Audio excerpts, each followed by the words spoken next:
జంగారెడ్డిగూడెంలో సూర్పరాజు కాలనీలో ఒక ఇంటిలోకి దొంగతనానికి పాల్పడిన దొంగలు వాచ్మెన్ పై విచక్షణ రహితంగా దాడి చేశారు.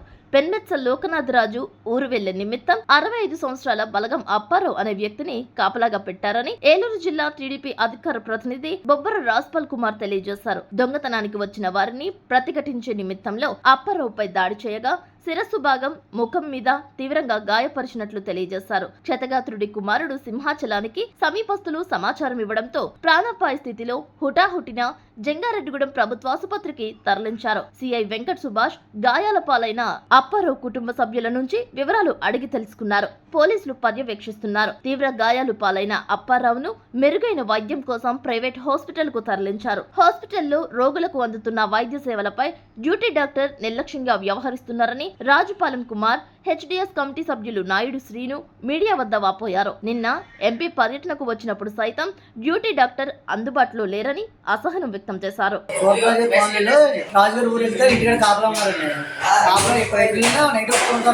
ఉన్న తర్వాత ఇప్పుడు ఏం జరిగిందో తెలియదు. అక్కడ ఏం జరిగిందో పక్కన వెళ్ళి ఫోన్ చేసి చెప్పారు. అక్కడ పడి కొట్టుకున్నాడని ఫోన్ చేస్తే మీకు ఎవరో వెళ్ళేవాడు. సూర్పరాజు కాలనీ 12వ వార్డులో పెనుమచ్చ లోకనాథరాజు అనే వ్యక్తి ఊరికి వెళుతూ వాళ్ళ ఇంట్లో వాచ్మెన్ పెట్టారు. ఆ వాచ్మెన్ బలగం అప్పారావు రావణకొండ చెరువు ప్రాంతంలో ఉంటారు. మరి ఇద్దరు ముగ్గురు గుర్తు తెలియని దొంగలు రాత్రి ఇంట్ల మీదకి వెళ్లి వాచ్మెన్ ని అతి దారుణంగా తల పగలగొట్టి మరి ఇంట్లో కూడా జ్వరబడినట్టు జరిగింది తెలిసింది. ఇంట్లో ఏం జరిగిందో అయితే తెలియదు కానీ ఆ కుటుంబ సభ్యులకు తెలిసిన వెంటనే గవర్నమెంట్ హాస్పిటల్ తీసుకొచ్చారు. అతని పరిస్థితి క్రిటికల్ గానే ఉంది.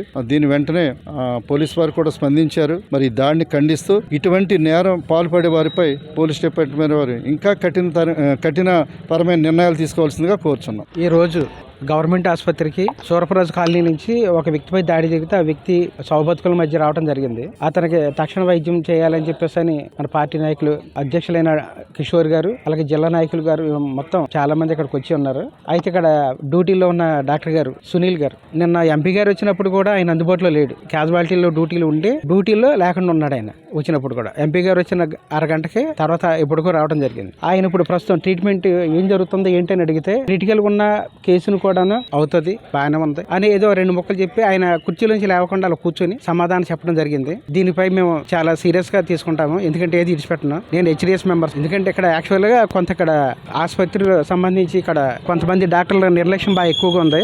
దాన్ని కొద్ది కంట్రోల్ చేసుకుంటూ వస్తున్నాము. ఈ విషయంపై కూడా మేము చాలా సీరియస్గా తీసుకుంటాను. ఈరోజు వైద్యకం జరిగేటప్పుడు ఈ సునీల్ గారు ఆ కుర్చీలో లేవకోకుండానే నర్సు గారి చేత ఎంతవరకు స్టాఫ్ చేత కుట్లేపించి ఏదో పైన ట్రీట్మెంట్ చేయించి అంత బాగానే ఉందనే టైపులో సమాధానం చెప్పడం జరుగుతుంది.